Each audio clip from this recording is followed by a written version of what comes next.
Tuhan bersamamu. Dan bersamamu. Inilah pewartaan Injil suci menurut Santo Lukas. Dimuliakanlah Tuhan.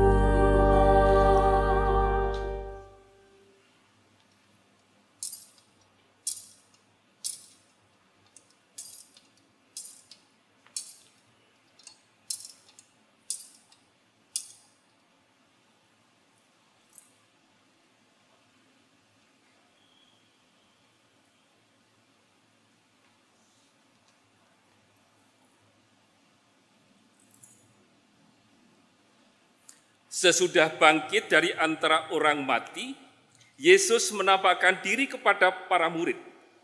Katanya kepada mereka, ada tertulis demikian, Mesias harus menderita dan bangkit dari antara orang mati pada hari yang ketiga. Dan lagi, dalam namanya berita tentang pertobatan untuk pengampunan dosa harus disampaikan kepada segala bangsa, mulai dari Yerusalem. Kamulah saksi-saksi dari semuanya ini. Lihatlah, aku akan mengirim kepadamu apa yang dijanjikan Bapakku.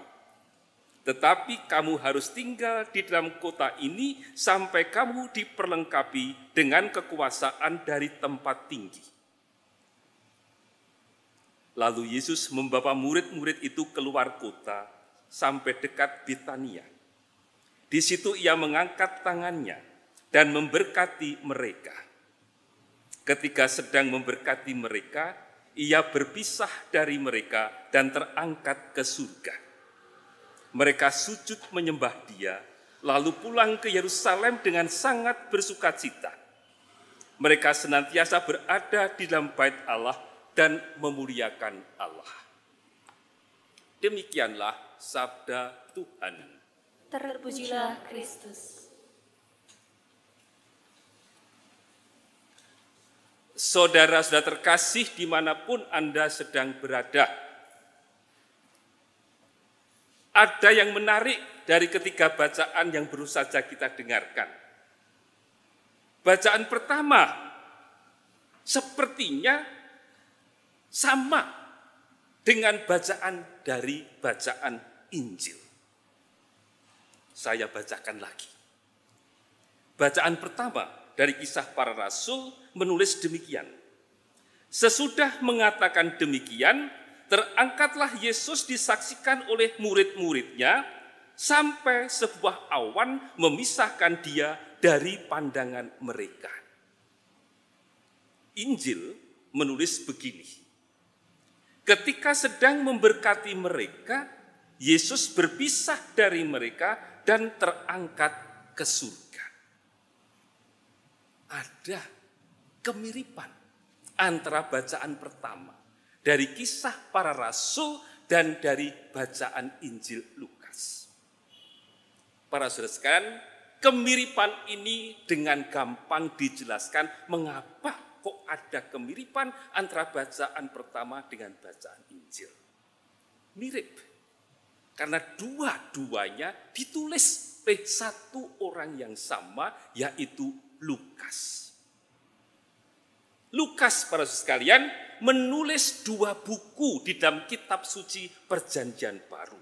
Injil Lukas sendiri dan kitab Kisah Para Rasul. Dua kitab ini ditulis oleh Santo Lukas.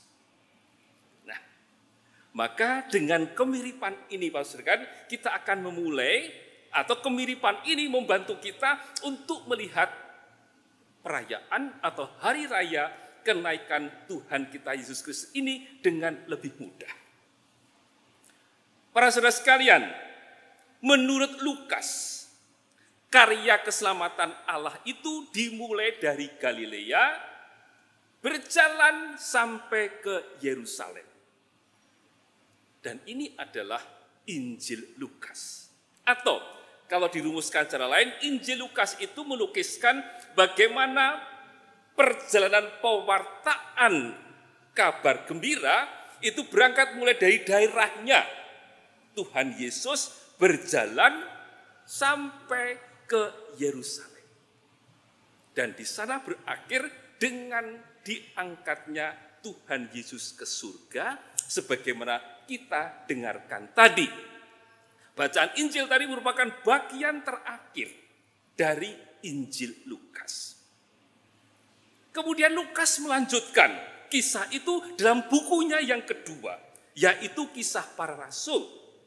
Dan Lukas memakai bagian terakhir dari Injil Lukas tadi dipakai sebagai permulaan dari bukunya yang kedua, yaitu Kisah Para Rasul. Maka singkat kata, dua kemiripan tadi bisa disambung demikian. Injil Lukas itu mengisahkan perjalanan pewartaan kabar gembira yang berangkat dari wilayah daerahnya Tuhan Yesus, berjalan bersama kelompok para murid menuju ke Yerusalem. Di Yerusalem kita tahu Yesus kemudian menderita, wafat dan dibangkitkan dan naik ke surga. Buku kedua, Injil Lukas melanjutkan ini. Kisah Para Rasul melanjutkan dari Yerusalem ini, pewartaan itu berjalan keluar dari wilayah Palestina, kemudian menyebar ke seluruh dunia. Sampai ke tempat kita. Sampai di kota baru ini. Sampai di tempat di mana masing-masing Anda berasal. Maka gereja kita ini, gereja kita masing-masing dari kita berasal ini merupakan kelanjutan dari kelompok para murid yang dimulai oleh Yesus, kemudian berjalan sampai dengan pada zaman kita ini. Maka Yesus yang menjadi pusat dan pokok dari kelompok para murid itu adalah Yesus yang sama yang kita imani. Itulah Yesus yang sama yang pada hari ini ada dikatakan dalam Injil, Yesus yang sama dikisahkan para rasul, Yesus yang naik ke surga. Para saudara sekalian, kalau kita memahami demikian, maka kita bisa mengerti mengapa dari satu pihak hari ini semacam hari perpisahan para murid dengan Tuhan Yesus. Di lain pihak, tidak ada suasana kesedihan bahwa Yesus meninggalkan para murid. Sebagaimana dikatakan juga dalam Injil Lukas tadi, ketika sedang memberkati mereka, Yesus berpisah dari mereka dan terangkat ke surga. Mereka sujud menyembah Dia, lalu pulang ke Yerusalem dengan sangat bersukacita. Lalu pertanyaan kita, mengapa suasana sukacita itu mewarnai hari raya kenaikan Tuhan kita Yesus Kristus? Bacaan-bacaan hari ini menyebut dua alasan mengapa para murid bersukacita. Alasan yang pertama, sebenarnya tidak ada perpisahan. Karena Tuhan Yesus akan selalu menyertai para murid dengan berkat-Nya. Atau menyertai para muridnya dengan cara yang berbeda dari pengalaman-pengalaman sebelumnya.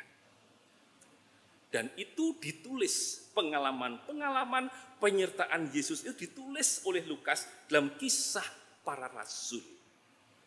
Itulah sebabnya para saudara sekalian, kalau kita perhatikan selama masa sesudah Paskah itu, tiap hari dalam Ekaristi harian dibacakan Kisah Para Rasul. Memang para saudara sekalian, kalau kita ingin mengenal sejarah gereja kita, khususnya gereja awal, membaca Kisah Para Rasul sebenarnya merupakan keharusan bagi kita. Supaya kita tahu asal mula dari gereja kita. Dimulai dikisahkan dari Kisah Para Rasul bergerak keluar dari wilayah Palestina, kemudian merebak ke daerah-daerah Timur Tengah, kemudian sampai ke Eropa. Itulah kemudian Kisah Para Rasul, kemudian berakhir di Roma. Itu Kisah Para Rasul, karena Roma pada waktu itu merupakan pusat dari dunia.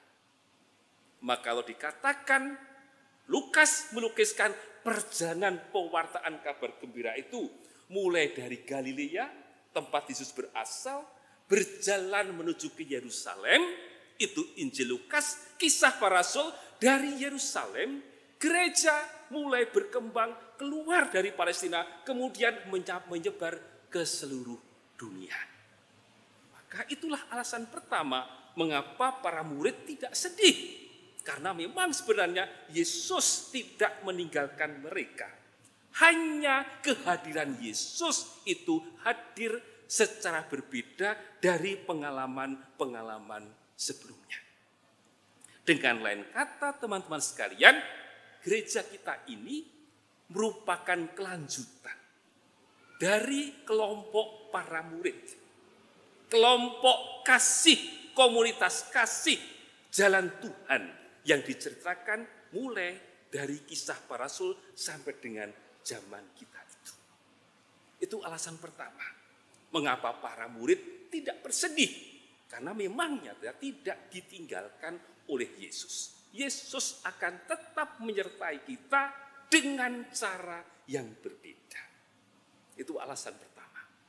Alasan yang kedua, mengapa mereka bersukacita? Karena Yesus naik ke surga itu kembali ke rumah Allah Bapa dan untuk menyediakan tempat bagi kita. Yesus kembali ke surga, menyediakan tempat bagi kita. Bacaan kedua ditulis demikian. Saudara-saudaraku, Kristus telah masuk ke dalam tempat kudus, bukan yang buatan tangan manusia, tetapi ke dalam surga sendiri untuk menghadap hadirat Allah demi kepentingan kita. Yesus naik ke surga supaya menyediakan tempat bagi kita.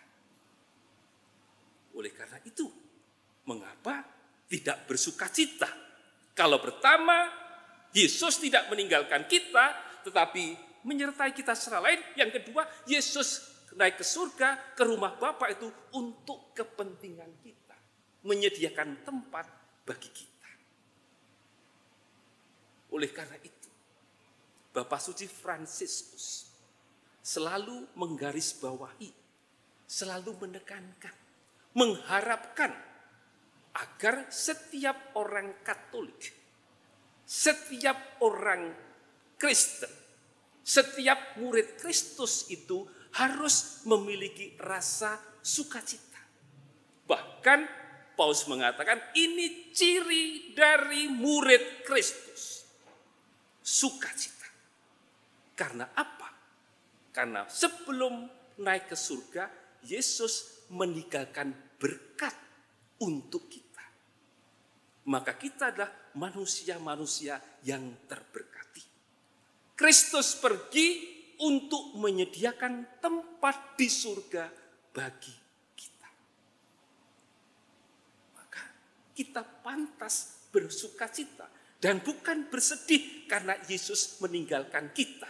Karena meninggalkan kita demi kepentingan kita dan memberi berkat kepada kita. Maka para saudara sekalian, marilah kita mengakhiri permenungan kita dengan bersama-sama mendoakan doa yang diambil dari bacaan yang kedua. Surat kepada umat Ibrani yang mengatakan demikian. Marilah kita teguh berpegang pada pengakuan akan harapan kita. Sebab Dia yang menjanjikannya adalah setia. Saudara-saudara sekalian, Yesus sebelum pergi memberkati kita. Maka perjalanan hidup kita diberkati oleh Tuhan Yesus. Yesus pergi menghadap Bapa di surga untuk menyediakan tempat bagi kita. Maka mari kita bersama-sama mensyukuri anugerah panggilan kita sebagai murid-murid Kristus ini. Karena Yesus pergi untuk kepentingan kita menyediakan tempat bagi kita di surga.